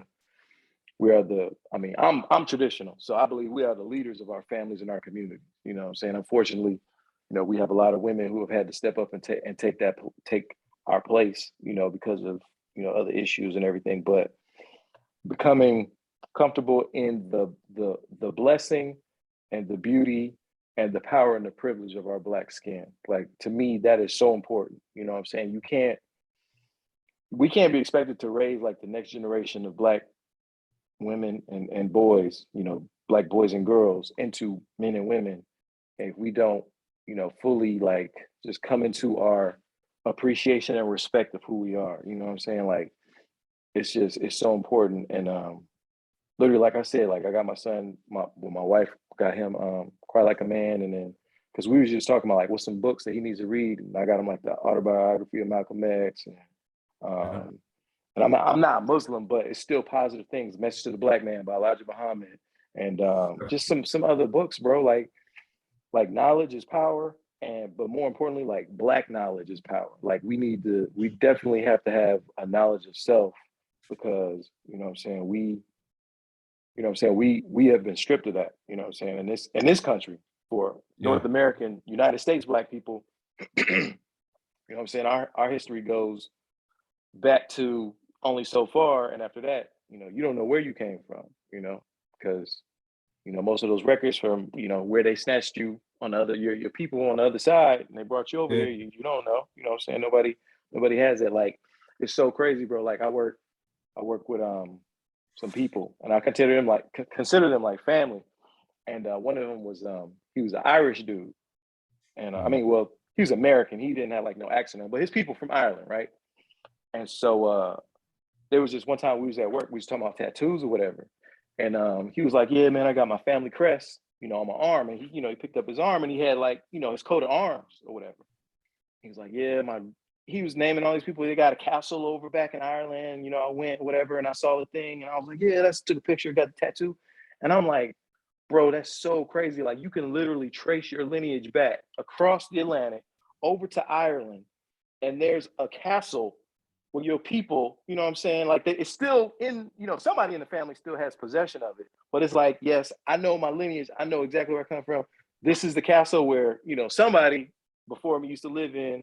And this is like our coat of arms. This is what, you know, we used to put on our shields and our banners when we literally went to war. We was fighting the British or whatever. And it's like, this man can trace in like, you know, this was like what, 2016, 2017. He could go back hundreds of years, you know what I'm saying, and show that history. And it's like the oldest story I got, bro, is I mean, it's so sad when I think about it. My mom used to tell me how, I'm trying to remember how many greats it was. Maybe even two greats. Her great great grandmother, they had the whip from the plantation. They like took it with them when they were freed. It may have been three greats. And she tells a story of the next generation one time, like they was already free. And the kids was playing, like these young kids playing, and they had the whip and they was like fake whipping each other. Oh, you da da da da da. And so some great great grandmother, it was a woman, and she snatched it from it. She was going off, and she was telling me, "Y'all don't ever do that." And da da da da da da. And they were like, okay, all right, whatever. And she literally like took her shirt off, and she had the marks still on her back. You know what I'm saying, from getting whipped as a slave. Like that's how Mm. far I could trace my history back. And you know what my family has is literally a whip. You know what I'm saying? This man got a whole castle and a coat of arms, and we got a whip. So Bro, you that's gotta crazy. you gotta know the history. And I mean, it's painful and everything, but you know what I'm saying? Pain is that's part of the growth process. The pain, unfortunately, pain builds character. So, you Yeah, know, thank I don't care what you. nobody say. I feel like we some of the strongest, you know, people on the face of the earth because we just, you know, we taking a lot, but we still here. So Nah, definitely, bro. I definitely feel that, man. Dang, that's crazy. You made me think about that. That's crazy, man. That's deep. it is, man. It's a lot. It's but you know what I'm saying? We here now. Now we got Haley out here flipping flipping slime and everything, man. Like, look how far we've come in the amount of time we've had. You know what I'm saying? That just goes to show, like, we blessed, man. We special. And I mean, no one will ever convince me otherwise of that. Like, I already know. I just seen again, just from I talk to my wife's grandmother all the time. She talk about being a sharecropper in the Carolinas or whatever. And you know what I'm saying, the things that she was able to achieve, her and her husband, just in their lifetime, you know what I'm saying, they was able to get off the plantation, go move to Pennsylvania, move to Chicago, and he got a great job and they got a house and you know, raise their kids and you know what I'm saying, together. So it's just like we can do anything. We gotta be committed and we just gotta put forth the effort, man. There's nothing that we can't achieve or can't accomplish. Nah, that kind of made me think about what I was listening to today when I was running. What Eric Thomas said. He was like, somebody asked him, "It's like, give me one." He's like, "I know you got all these things, these quotes. Give me one thing that made you successful." And he said, "I outlasted the pain." And Mm, that's exactly what our generation did. And that's what any other person that's successful. And that's what I'm trying to do is outlast this pain, outlast this ride that we going through, the market being bad, outlast. Because if we quit, man, we already know what quitting is gonna bring us. We already yep. know. But we do not know what staying on course for 2 more weeks, another day, another year, 10 years is gonna bring somebody. I just saw something the other day, man. Hate to change the subject, but Netflix, what's that show that just made what's that Chinese no, not Chinese, Asian, to be politically correct, the Asian movie, Squid Games. Oh yeah, the show. Yeah. I know what you're talking about. They turned them down for 10 years straight, brother. Yeah, the dude that wrote it. That's what he's saying. He 10, tried to sell his story. Yep. 10 years. That movie, Never gave up.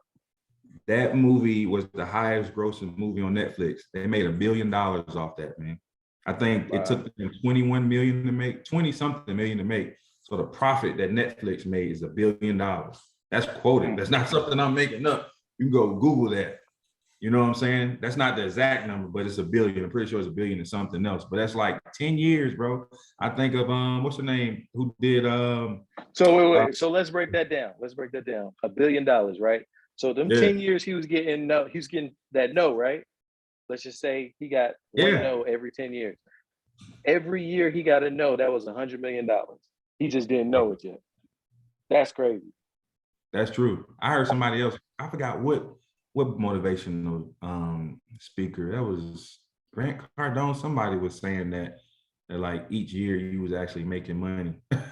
And when you didn't know it, but once you got to that billion or what, I don't know if he got a billion, Netflix got a billion, but yeah, but I'm just saying, just the fact that Yeah. he refused to give up. I mean, of course, he didn't get that whole $1 billion. Netflix probably gave him a piece of it. But even if he got 10%, that's $100 million. That means every single year he was getting $10 million. He just didn't know it yet. Yep. And they about to do a part 2. What's the girl who did exactly? The lady who did Harry Potter. J.K. So Rowling. her 13 times. And it's crazy, man. Now she does have $1 billion. She is a billionaire. Yeah. Billion with a B. She is a full-blown billionaire. Yeah, she's on. That's the chick on Shark Tank. That's not the chick on Shark Tank. No, it's not the same one. No. She's not on Shark Tank. But yeah, man, that just shows you, man. If you go to any success story, I don't care if it's Walt Disney. They told Walt Disney that he lacked creativity. Imagination. Yeah, imagination. Creativity. Yeah. They told the Beatles. They told the Beatles that they wasn't good. You know what I'm saying? It's anybody that you can think of. Freaking Steve Jobs, the iPhone, who you love. I don't know why. He lost his company and got it back. You know what I'm saying? Got it back, bro. Got it back. It's crazy, bro. It's like, and Walt Disney again. They say, I forgot, he suffered so many nervous breakdowns. How many times he went bankrupt? I think he went bankrupt 2 to 3 times, but still going ahead, just go, keep going. Any success story, you're going to see failure, but you're still going to see that they kept going, man. So I keep saying, and I keep saying this. I need to quote this, man. What is it? I need to patent this, man. It's gonna make good for the story or for the book that they write about me, man. Somehow I need to make that to a phrase or something. But whatever you're going through, man, it's going to make a good story, man, when they interview you. And that's to anybody. I'm saying this to myself. I literally say that, I kid you not. I put it on, like I said, I put it on my mother's grave, but rest in peace to her. But I literally say that sometimes to myself, man. It's like, it's going to make for a good story, bro. It's going to make for a good story. And sometimes it don't work. Sometimes it don't motivate me. I still be sad. I still be sad, you know. Yeah, sometimes the motivational videos don't work. I ain't gonna lie. Sometimes they do. Sometimes, you know what I'm saying, bro? But you gotta keep going, man. You got to keep going, brother. It's god dang. Yeah, I mean, it's nothing. Bro, like, man, I think this might sound a little cocky, but sometimes I'm like, I look back, like, last year around this time, a little bit before this time, it's been over a year now. And I'm just like, bro, you kind of the man, like, you was doing your thing. So, like, I don't know if I ever told you this. So, you know what I'm saying? When I was like, got serious about this dispatching thing, you know what I'm saying? I had to, like, I didn't have time. Like, I mean, I've said it before, time or money, right? So my thing is, like, I don't really have time to put in for this marketing or whatever. And you know, I don't know if I'm gonna put it out there like this yet, because I'm sure there's other people that might take it or whatever. But you know what I was doing, like, to get my carriers or whatever, right? And it was like that cost me money, like, every single week. I had to pay money to do this marketing or whatever. And so bro, like, I told my wife, I was like, I'm not gonna take no money out of our household, like, out of my check or whatever, like my regular paycheck, my 9 to 5. Like, I'm gonna fund this myself, like, with doing something else.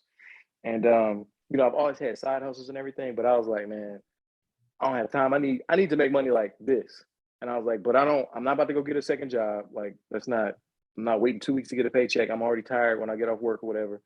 And so at the time, like, my brother, he had a spot, but then like, he's single, whatever. He was just living that bachelor life, and they like, somebody had bought his apartment complex, and they were like it wasn't like ghetto, but it wasn't like the nicest. It was just like a basic, like, borderline, like, C-type property. So the people that bought it, they, like, were rehabbing it and making it like, you know, like a A-B+ type property.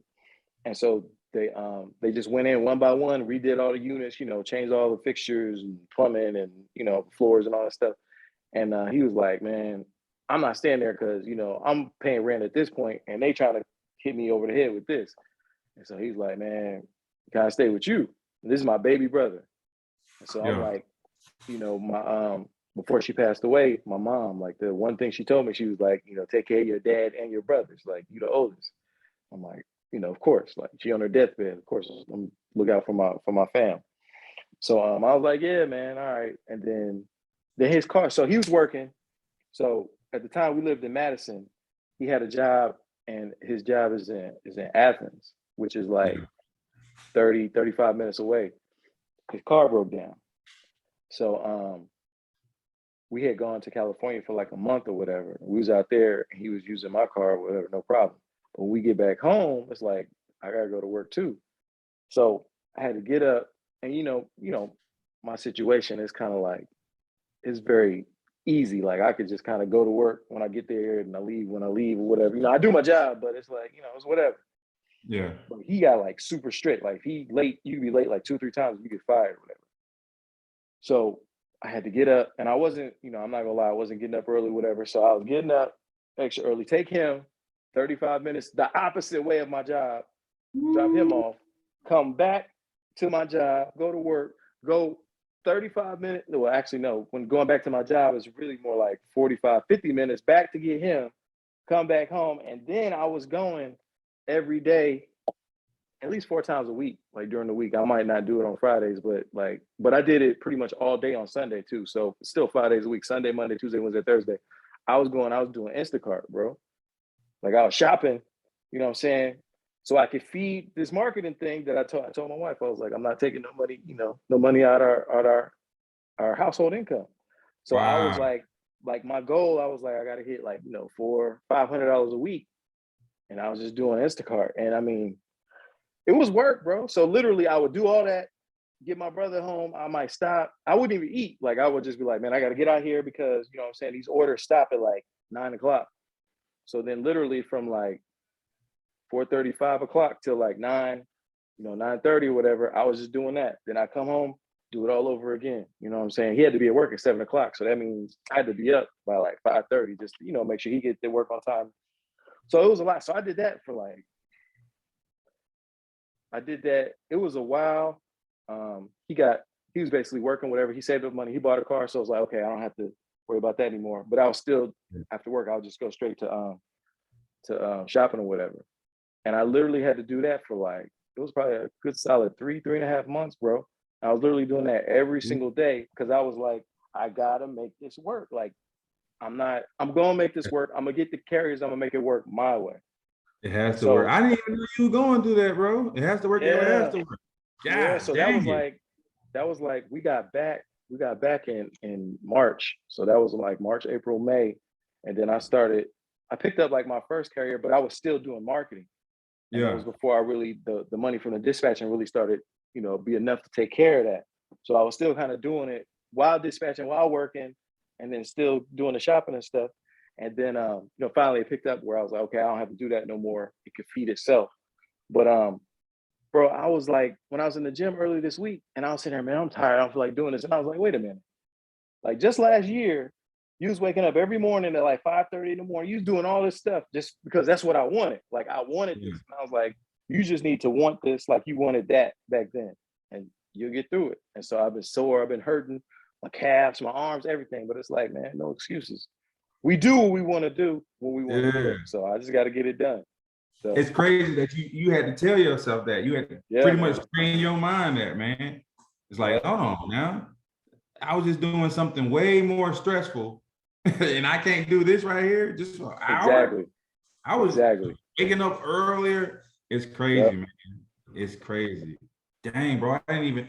Another thing too, man. You never know what somebody else is going through or what else somebody is doing. You might. I was complaining about. Well, I was complaining about when I first was talking to you. That I gotta wake up. What I was doing, waking up early to work out, and then I had to work at night. You were pretty much doing the same thing. Yeah, Waking man, up some early, long days, man. Some long take days. driving. That's stressful there. That's stressful, resentment. That's all that. Cause I already know. No, you know what? Honestly, though, man, I love my brother to death, and I appreciate him because he was patient with me, bro. Because I would be Yeah. picking him up. I'll be picking him up late, bro. Because it would be like Ooh. he get off work at 3 o'clock. I'll be pulling up like 3:45. You know what I'm Ooh. saying? And it would be, and I'd be like, man, I'm sorry. He'd be like, no worries, it's all good. Like because he's very like goal driven too. Like he's very like regimented, and so I Yeah. already knew like he was just stacking his money. He was like, I ain't worried about it, man. I'm gonna get my money up.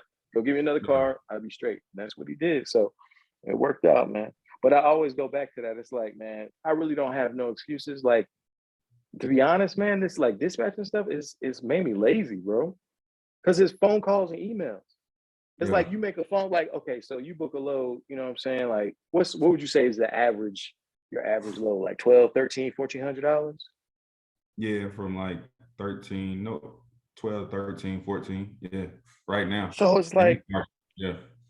don't let them already be signed up with that broker. Because if it is, it ain't nothing but a phone call and an email. I mean, you might negotiate a little, I mean, it's 5 minutes of your day. If Bro, it's TQL, bro, I I mean, I try keep not to saying even this, huh? I try not to even call nobody, bro. I Are you try trying to to email. email? I do not like. I had to force my. I had to force myself here lately to call people because it's like it'll get to a certain time. Like if I don't have everybody or mostly everybody booked by like 9, that's my cutoff now. It's like all right, I gotta start calling me because I Yeah. get on the load board from 7 in the morning and by 7 to 8 I'm like emailing people, just emailing, sending out trying to negotiate over emails. By 9, that's when it's like all right, let me start calling now Yeah. because I don't feel like talking to nobody. So like you said, it's easy, man. I try to close most of my deals with email. Bro, so literally I was thinking about this, right? So it was like, okay, going back to like when I was doing the Shopify. So Sundays I would do like, I mean, it was some Sundays, man, like it wasn't football season, so I didn't really care. Like I'm about to get this money.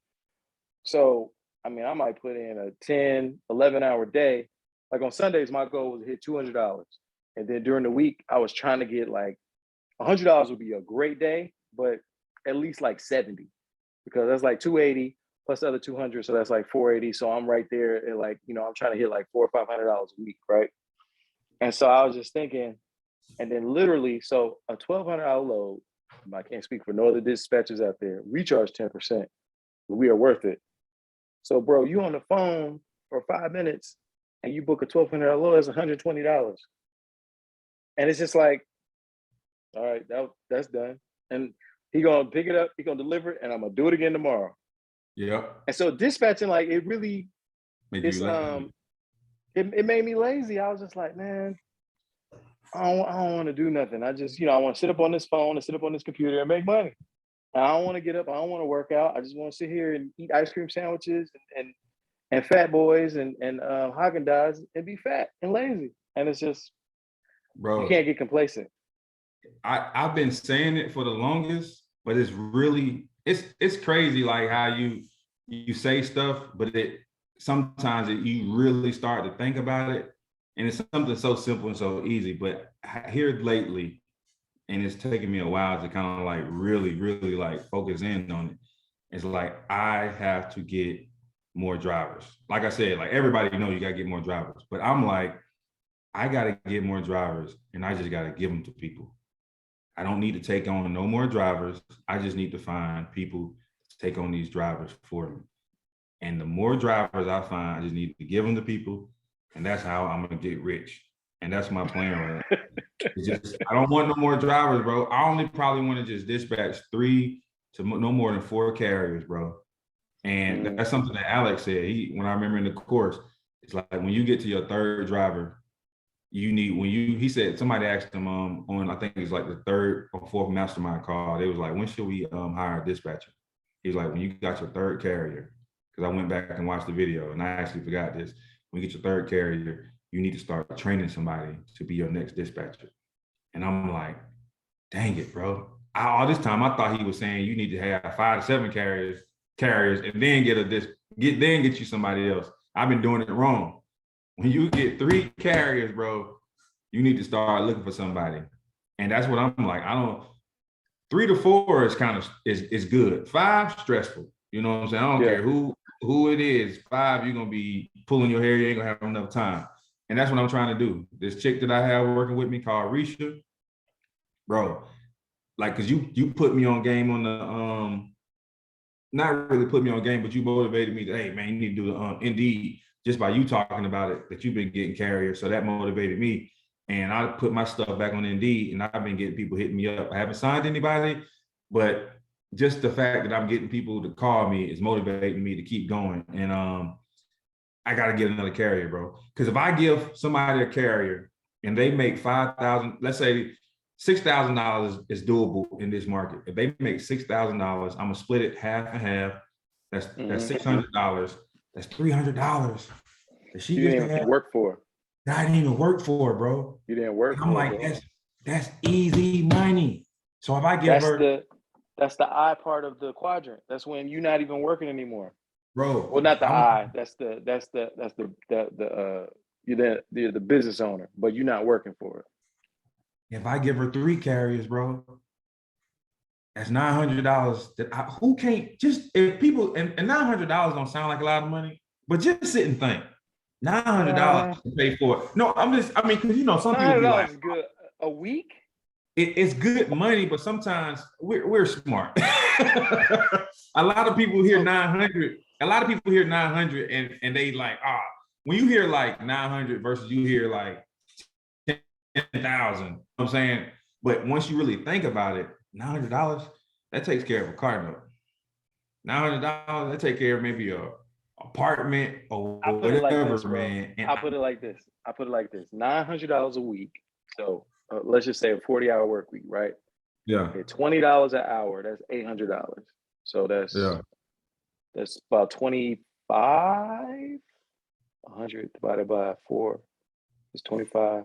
I don't know, like 22.50, something like that. Something like that. Something right? like that. An hour. Now, I don't care who you are, unless you just, the people that I know in my life, I don't know if you know any multi-millionaires, but the people I know, and I know some people who are probably close to being millionaires, net millionaires. I got some friends that I know, some doctors, I know some dentists that make good money. If I went to each one of them and I was like, hey man, if I were to set you up and just basically nothing illegal, completely above board, and give you $900 a week, and you had to do nothing, like maybe would check a few emails here and there, would you take it? They'd be like, yeah, I'll take it. Of course, like who's gonna turn down free money? That's literally almost what it is. You might spend maybe an hour the entire week to manage that $900. You know what I'm saying? Just phone calls here and there and just, hey, how you doing? What's going on? If you add all that up, it might be an hour. So you're literally you're only working 1 hour a week, but that hour is $900. Bro, I'm telling you, man. That's why I'm going so hard on this Indeed, man. I gotta get her a driver, bro. I gotta get her a driver, and I'm gonna give it to her, bro. I'm like, yo, here you go. No. You gotta get her 3, so you get your. I gotta get her 3, but I gotta get her just 1. That's all I'm thinking about, and I'm motivating myself. Like, you can't get 1 driver. I'm like, I'm kind of punking myself. You can't get 1 driver. That's right. You gotta talk to yourself sometimes. Like you're right. You can't get 1.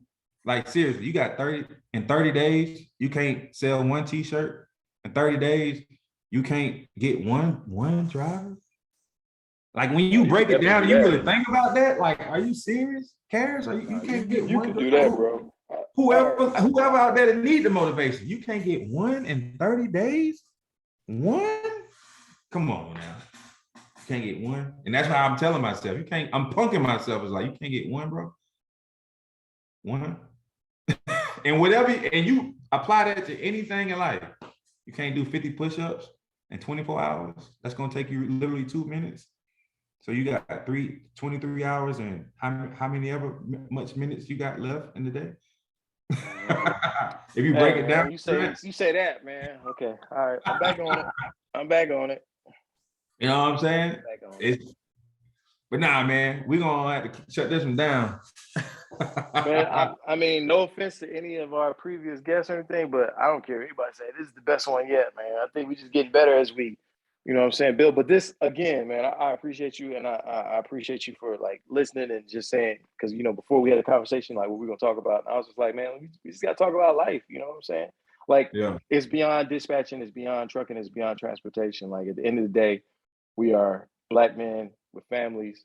You know what I'm saying? Living in this world, trying to get through this life. So, I mean, there's a lot of we not the wisest, but you know what I'm saying. We both you are 40. I'm knocking on 40, so I think we have a little bit of knowledge and wisdom we can share. Hopefully, it's younger people watching this. And my thing is with this, bro, I'll be completely honest with you. Like, I don't know for sure, but I can foresee, YouTube being around for a very long time. Like, I feel like I'm putting this out. It's not even just for the general public. I'm putting this out for my kids. You know what I'm saying? Like, if my sons want to come back and watch this 5-10 years from now, you know what I'm saying, and say, oh, what was my dad on like at the beginning of this journey that he took our family on? You know what I'm saying? Like this is for posterity, in my opinion. You know what I'm saying? So that's another reason why I'm doing this. Bro, it's yeah, you're right, man. To get 5 years. Yeah, man, you're right. You're right. This is going to be documentation that we can go back and look at. Like, dang, man, look at us. Exactly. Dang, I was skinny. Exactly. Dang, I was skinny back then. I was younger. Look at me now. I look good back then. Look at me, goddamn. Hey. Well, I look broke. Look at my teeth. My teeth was yellow back then, goddamn. Whatever it is. Look at me rich now, goddamn. Look at my mustache. But nah, man, that's what's up, man. Definitely, man. Definitely gonna look back at this when we rich, man. Seriously. I'm putting it out in the air, man. It ain't no turning back, man. I'm with it, man. I'm with it. As long as you know what I'm saying, World War III don't wipe everything out, the financial system, I'm gonna get it. You know what I'm saying? I mean, I can't help it if they. Yeah. Anyway, if it goes crazy, then it is what it is. But Nah, definitely, man. What do you want to wrap up with? Or that's pretty much any words? Nah, man, that's like, bro, you didn't deliver like a lot, bro. So I'm just gonna say, man, look, whatever you trying to accomplish, just don't give up and just keep pushing, man. Like we have the ability, we have the resources, and we just, as long as you don't give up, you won't lose. The only time you lose is when you give up. Like I know it's cliche, people say, oh, you win or you learn, you don't lose, but it's true. It's like all those mistakes and everything, like even like you said with the Netflix dude, I'm sure if he was pitching in those 10 years, if he was, obviously he kept going. So he was probably saying to himself, okay, so what did I do wrong? How did I present? And what could I change about this? What could I change about that? So every single time we see it, or he saw it as a loss, it was really an opportunity to learn, you know what I'm saying, and adjust and evolve the way he was going about it. And eventually it worked, man. So man, even setbacks, man, we got to learn from our setbacks and just keep pushing, man. That's my thing. Keep pushing. That's all I got. That's what's up, man. That's eavesdropping knowledge, man, and we out. All right. Y'all take it easy. Be safe. All right.